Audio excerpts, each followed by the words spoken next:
Hai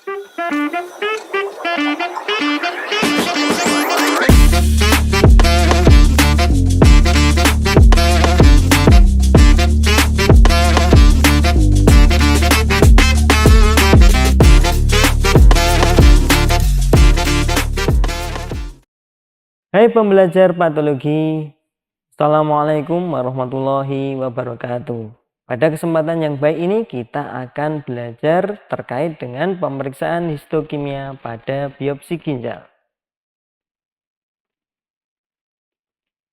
Tujuan umum pada pembelajaran kita kali ini adalah memberikan pemahaman menyeluruh tentang prinsip, teknik, dan interpretasi pewarnaan histokimia pada jaringan ginjal, termasuk aplikasinya dalam diagnosis penyakit ginjal. Apa itu histokimia? Histokimia adalah metode pemeriksaan untuk mendeteksi dan memvisualisasi komponen kimiawi dalam jaringan menggunakan teknik pewarnaan khusus. Fungsinya adalah identifikasi struktur dan komponen jaringan yang tidak dapat dilihat dengan pewarnaan rutin atau hematoksilin eosin. Contoh komponen yang dideteksi adalah polisakarida, lipid, protein spesifik, enzim, dan pigmen. Apa pentingnya histokimia dalam patologi ginjal? Struktur seperti membran basal, amiloid, dan kolagen tidak selalu terlihat jelas dengan pewarnaan rutin, sehingga perlu pewarnaan khusus. Kemudian contohnya adalah untuk mendeteksi deposit protein. Kita bisa menggunakan pengecatan PAS dan kongoret. Sementara untuk menilai fibrosis, kita bisa menggunakan cat Mason trichrome. Histokimia ini sangat penting untuk menegakkan diagnosis pada penyakit-penyakit ginjal, misalnya nefropati membranosa, glomerulonefritis, dan lain sebagainya.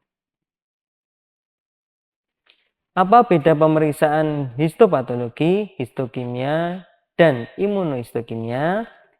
Pemeriksaan histopatologi adalah pemeriksaan yang rutin kita lakukan. Pengecatan atau pewarnaan yang dilakukan adalah hematoksilin dan eosin. Pemeriksaan histopatologi digunakan untuk melihat struktur jaringan secara umum. Contoh aplikasinya adalah pada biopsi ginjal kita bisa mengidentifikasi struktur tubulus, glomerulus, dan lain sebagainya. Sedangkan pemeriksaan histokimia merupakan pewarnaan kimia khusus. Contoh-contohnya adalah PAS, Mason trichrome, kongoret, orsein, dan lain sebagainya. Yang digunakan untuk mendeteksi komponen kimia spesifik jaringan. Contohnya adalah deteksi amiloid, kolagen, dan elastin. Sedangkan pengecatan imunohistokimia menggunakan antibodi spesifik dan penanda khusus. Contohnya adalah DAB, diaminobensidin, AEC, dan lain sebagainya. Tujuannya adalah untuk mendeteksi protein atau antigen spesifik dalam jaringan. Contoh aplikasinya pada biopsi ginjal adalah imunohistokimia C4D pada kasus rejeksi cangkok ginjal. Sebelum kita mempelajari pewarnaan histokimia, sangat penting kita mempelajari struktur anatomis dan juga histologi ginjal. Karena kita hanya bisa melihat abnormal atau tidaknya suatu jaringan ketika kita mengenali dulu yang normal seperti apa. Jaringan ginjal terdiri dari ini area yang di sini adalah pelvis renalis, kemudian di parenkim ginjalnya ada korteks, ada medula. Di struktur ini disebut dengan renal piramid. Kemudian nanti fungsi ginjal ini untuk menyaring darah sehingga zat-zat yang tidak berguna di dalam tubuh dikeluarkan melalui urin. Nanti urin dimasukkan ke dalam rongga pelvis ini, kemudian turun ke ureter, ke kandung kemih sampai nanti dikeluarkan. Ini gambaran skematisnya, sementara ini adalah gambaran yang asli ya, gambaran dari kadaver. Di sini kita bisa melihat ini area hilus, ini ureternya, kemudian ini adalah area korteks dan juga medula ginjal. Nah, kalau kita lihat secara lebih detail, struktur ginjal terdiri dari nefron ya. Nefron ini terdiri atas saluran-saluran yang cukup panjang gitu, mulai dari glomerulus sampai ke kalik ya. Nanti sampai ke kalik di daerah sini. Kita lihat lebih besar lagi ya. Nah, struktur yang terkecil adalah struktur glomerulus. Ini sangat penting untuk memfiltrasi darah ya. Terdiri dari kapiler-kapiler kecil-kecil, banyak sekali di sini. Kemudian di sini ada Bowman space yang dilapisi oleh sel-sel epitel seperti ini.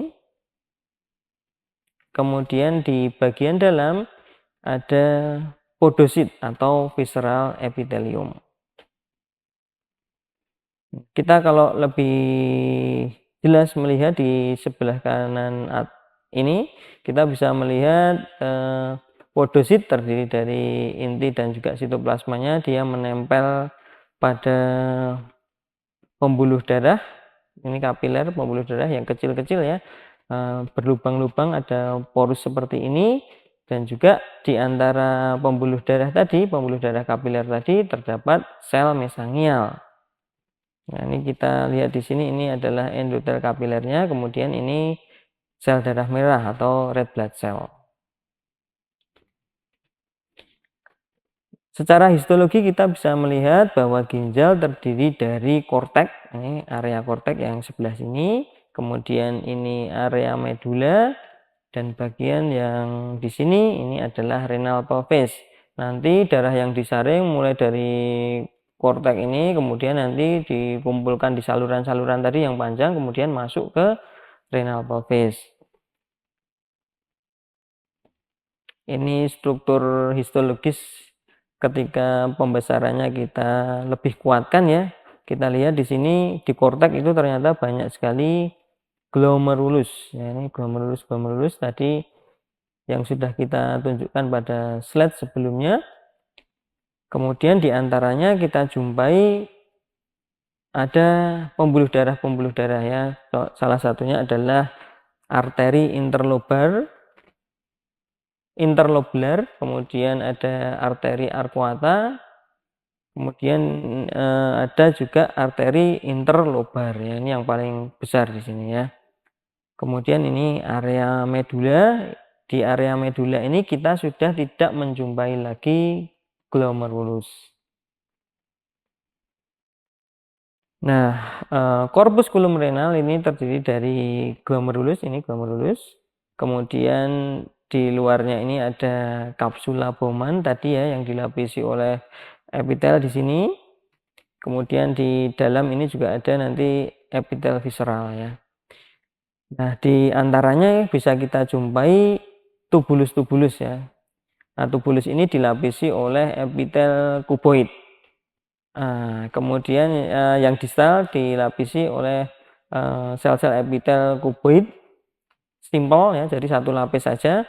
Kemudian yang proksimal dilapisi oleh sel-sel kuboid selapis tetapi ada mikrofilinya. Dan warnanya biasanya sitoplasmanya lebih merah seperti ini ya. Jadi ini adalah bedanya secara histologis antara tubulus yang distal dan tubulus proksimal.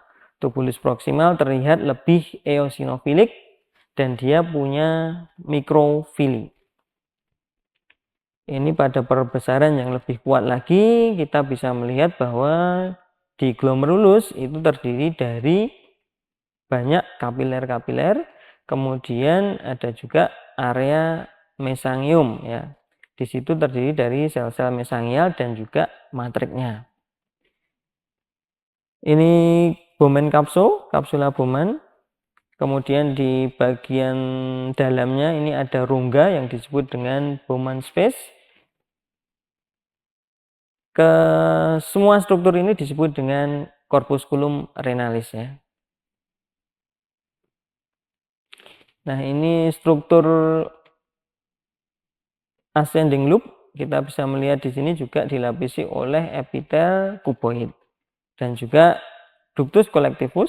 Kita bisa melihat di sini strukturnya juga dilapisi epitel kuboid selapis, tetapi lumennya bentuknya biasanya melekuk-lekuk seperti ini ya. Sementara kalau yang ascending loop itu bulat seperti ini. Nah, apa saja pewarnaan khusus atau histokimia pada penyakit ginjal? Pewarnaannya ada cukup banyak, tetapi yang utama digunakan pada kasus biopsi ginjal adalah pengecatan Mason trichrome, periodic acid shift, Jones methenamine silver, periodic acid methenamine silver, Congo-Red, elastic staining, dan juga Foncosa. Ini adalah contoh-contoh gambarnya. Kita bisa lihat di sini Mason trichrome, warnanya umumnya merah dan biru seperti ini. Kemudian PAS atau periodic acid shift, kemudian PAMS seperti ini. Nanti ini perpaduan antara PAS dan silver sehingga ada warna hitamnya seperti ini. Kemudian Jones methenamine silver, silver akan memberikan warna hitam seperti ini. Kemudian Congo-Red ini untuk deteksi amyloid. Kita bisa lihat di sini yang positif seperti ini. Kemudian ada juga pengecatan elastik ya. Pengecatan elastik untuk melihat serabut elastik tentu saja. Kemudian Foncosa ini untuk melihat deposit kalsium. Kita lihat di sini ini ada tubulus dengan deposit kalsium warnanya hitam seperti ini. Kita bahas satu persatu ya. Yang pertama adalah Mason trichrome. Mason trichrome ini mempunyai fungsi utama untuk mengidentifikasi kolagen atau fibrosis. Kolagen nanti akan terwarnai biru seperti ini. Sitoplasmanya akan berwarna merah atau merah muda, sitoplasma sel ya. Kemudian inti sel itu warnanya merah gelap seperti ini. Kita lihat di sini inti-inti selnya warnanya merah gelap atau ungu. Sementara sitoplasmanya warnanya merah muda. Eritrosit merah terang seperti ini. Terlihat jelas seperti ini ya. Kemudian serabut kolagen terwarnai biru. Sehingga kalau misalnya ada deposit amyloid atau kolagen di glomerulus, kita bisa melihat nanti warnanya biru seperti ini. Kemudian ini bagian medula ginjal, kalau diwarnai dengan Mason trichrome nanti terlihat bahwa membran basal tubulus itu juga terwarnai biru. Dan fibrosis intersisial bisa terlihat dengan baik di sini ya. Seharusnya tidak ada fibrosis seperti ini ya. Kalau dalam keadaan normal, tubulus-tubulus itu relatif rapat. Kemudian aplikasinya pada patologi ginjal apa? Pertama untuk melihat sklerosis pada glomerulus atau glomerular sklerosis. Pengecatan Mason trichrome akan menonjolkan area yang sklerotik di glomerulus dengan mewarnai kolagen menjadi biru, sehingga dapat membantu penegakan diagnosis misalnya pada penyakit fokal segmental glomerulosklerosis atau FSGS dan nefropati diabetik. Kita lihat di sini, ini adalah kasus FSGS. Kita lihat di dalam glomerulus kita jumpai serabut kolagen ditunjukkan dengan warna biru seperti ini ya. Dan ini sifatnya segmental sehingga kita bisa katakan bahwa terjadi glomerulosklerosis yang segmental. Kemudian bisa juga digunakan untuk kasus-kasus tubulointersisial fibrosis. Pada kasus ini Mason trichrome akan bisa mengenali ya akumulasi kolagen di intersisium. Misalnya pada kasus ini kita lihat di sini banyak sekali deposisi kolagen di jaringan intersisiumnya. Jadi yang di antara tubulus-tubulusnya, di luarnya tubulus ini kan tubulus. Nah, kolagennya banyak tertimbun di jaringan intersisialnya. Kemudian kita juga bisa melihat dengan lebih jelas patologi vaskuler, misalnya fibrosis pada dinding pembuluh darah. Misalnya pada kasus nefrosklerosis hipertensif atau vaskulitis.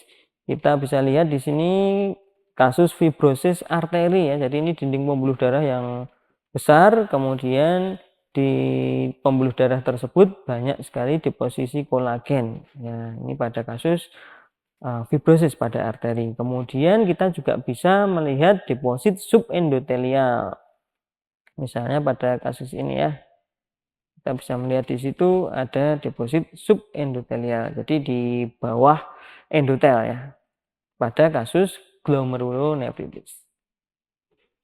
Kemudian pengecatan yang kedua adalah periodic acid shift atau kita singkat dengan PAS.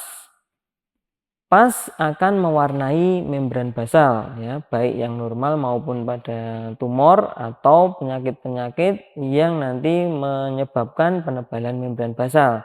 Kemudian glikogen juga terwarnai positif dengan PAS, sebagian musin dan juga mukopolisakarida. Kita bisa lihat di sini pada glomerulus yang normal, PAS akan mewarnai membran basal ya, membran basal.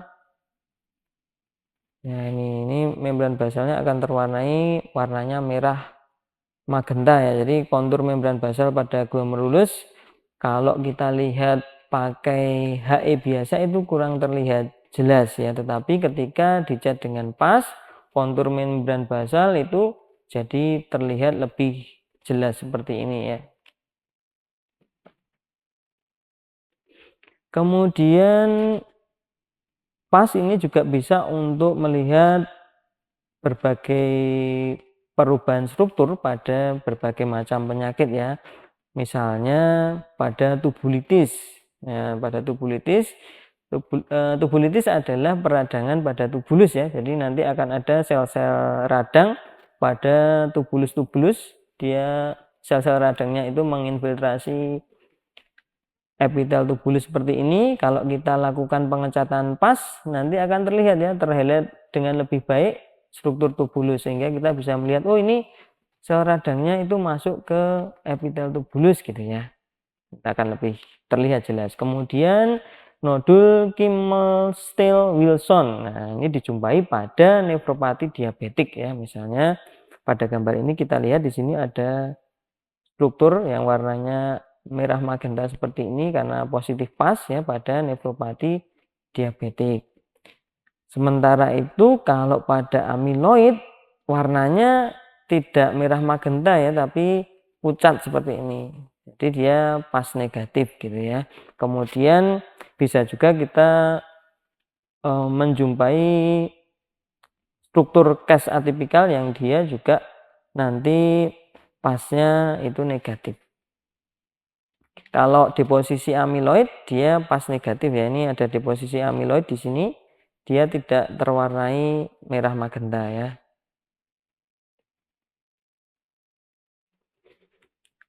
Kemudian pewarnaan PAS menunjukkan hiperselularitas mesangial global pada kasus IgA nefropati di sebelah sini. Kita melihat di sini ada yang positif PAS. Ini di area mesangialnya. Jadi kita bisa tahu ini area mesangial. Di sini terjadi hiperselularitas gitu ya. Kemudian kita juga bisa melihat penambahan matrik mesangial di sini. Matrik mesangialnya bertambah ya.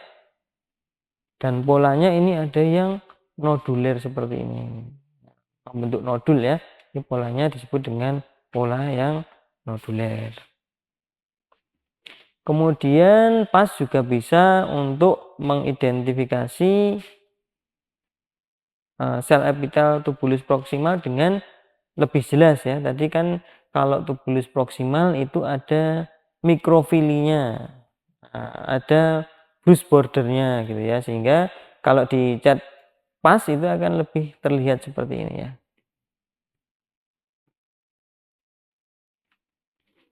Kemudian yang selanjutnya adalah Jones methenamine silver. Fungsi utama Jones methenamine silver adalah menegaskan batas membran basal dan komponen jaringan ikat. Aplikasinya secara rutin digunakan pada patologi ginjal untuk mendeteksi kelainan membran basal glomerulus atau GBM. Hasil pewarnaannya seperti apa? Membran basal dan karbohidrat yang dapat dioksidasi akan berwarna hitam atau argyrofilik ya, menandakan pewarnaan positif. Ya, kita bisa lihat di sini yang warnanya hitam-hitam ini berarti dia yang argyrofilik ya. Penggunaan klinisnya adalah untuk panel rutin evaluasi spesimen biopsi atau nefrektomi ginjal non-neoplastik dan juga neoplastik. Pada gambar ini bisa kita lihat glomerulus normal dengan pengecatan Jones methenamine silver. Kita bisa lihat dengan lebih jelas di sini struktur dari membran basal glomerulus. Nah, kita bisa lihat di sini yang terwarnai hitam-hitam ini. Kemudian kita bisa juga melihat ini podositnya ya. Ini podosit. Di sini ada membran basalnya. Jadi podosit ini menempel pada membran basal ya. Kemudian di sebelah dalamnya nanti ada endotel pembuluh darah ya.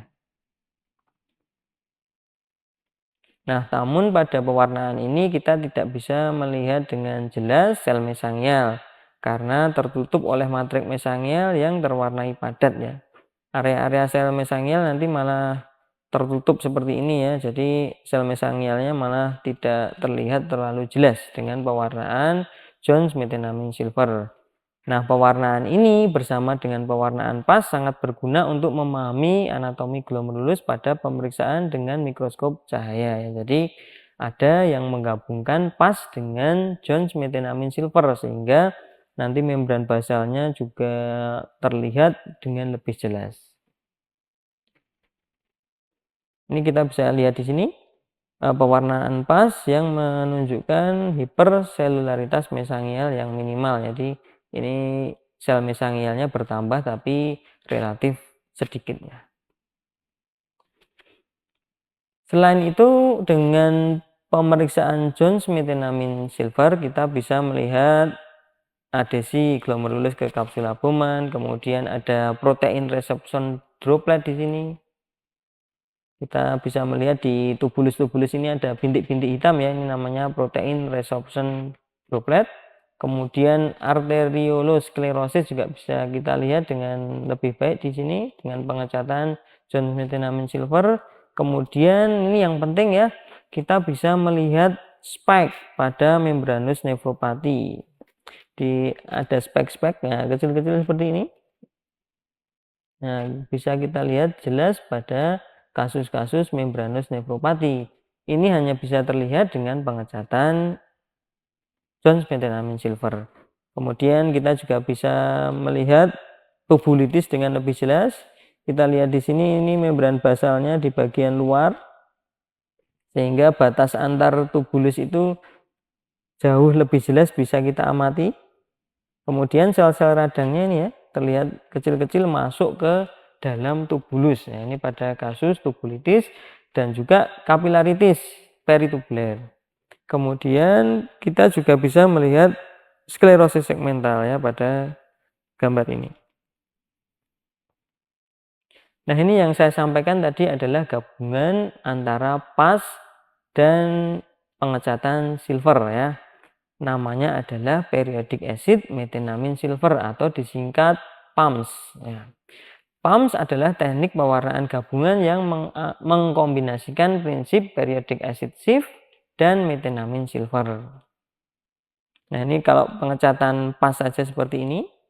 Kalau pengecatan PAMS ya, PAMS ya seperti ini ya. Kita bisa melihat dengan lebih jelas. Pada kasus ini ada irregularitas periferal ya, bisa kita lihat lebih jelas seperti ini.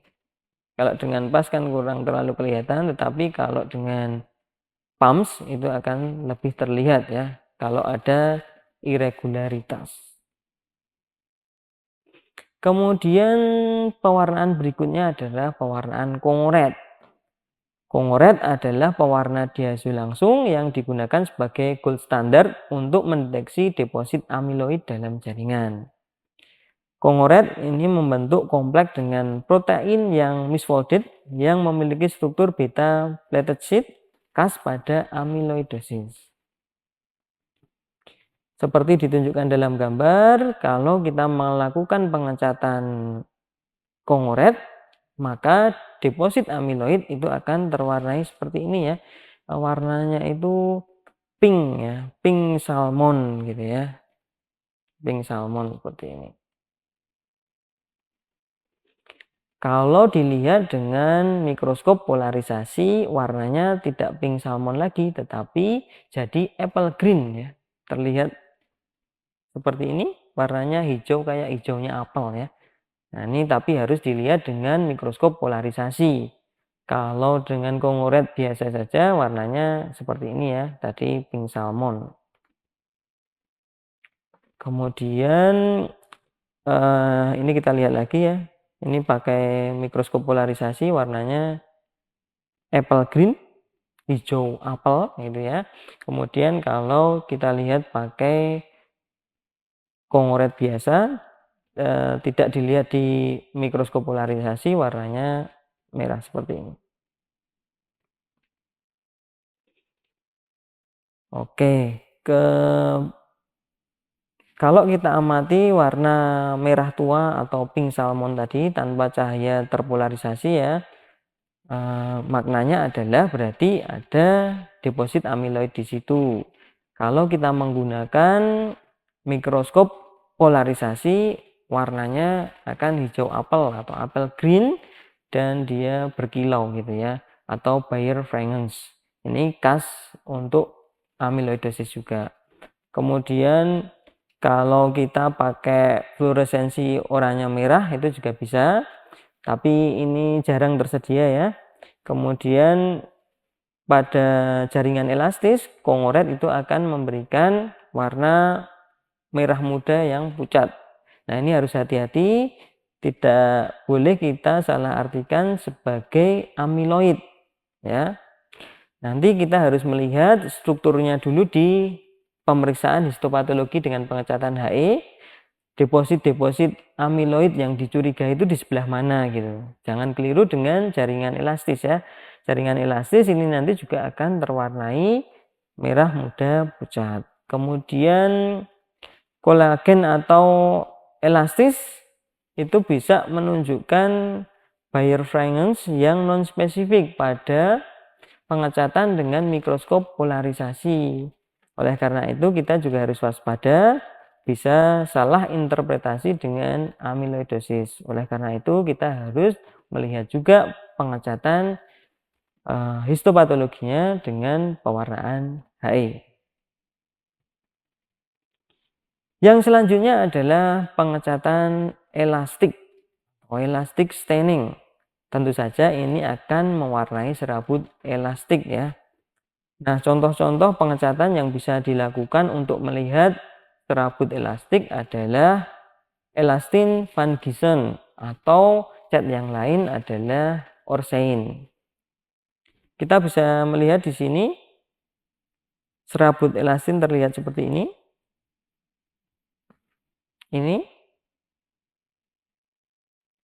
Ini juga ya, ini serabut-serabutnya terwarnai kalau memakai elastin Van Gieson warnanya hitam seperti ini. Nah, ini bisa kita jumpai pada kasus-kasus arteriosklerosis. Ini dengan pewarnaan Orsein, kalau pewarnaan Orsein nanti serabut elastinnya akan terwarnai coklat ya, bukan hitam tapi coklat seperti ini. Kemudian cat yang selanjutnya adalah pengecatan von Kosa. Teknik pewarnaan histokimia ini digunakan untuk mendeteksi deposit kalsium anorganik ya, terutama dalam bentuk garam seperti kalsium fosfat dan kalsium karbonat. Pada kasus malakoplakia kita bisa melihat yang bulat-bulat ini warnanya hitam. Ini adalah timbunan kalsium ya. Nah, ini banyak sekali ya pada kasus Malakoplakia kita jumpai struktur bulat-bulat yang ternyata itu adalah timbunan kalsium. Namanya adalah Michaelis Guttman Badis. Ini pada kasus yang lain kita jumpai pada nefropati fosfat akut misalnya. Kita lihat di dalam tubulus, di lumenya ada deposit kalsium, warnanya hitam-hitam seperti ini atau agak coklat gitu ya. Seperti ini. Ini pada glomerulosklerosis diabetik ya. Kita bisa juga menjumpai deposit-deposit kalsium.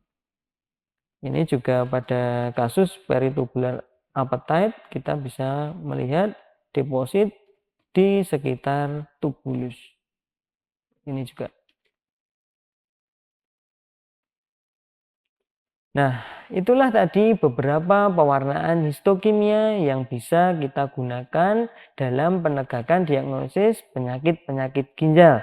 Semoga bermanfaat. Sampai ketemu di lain kesempatan.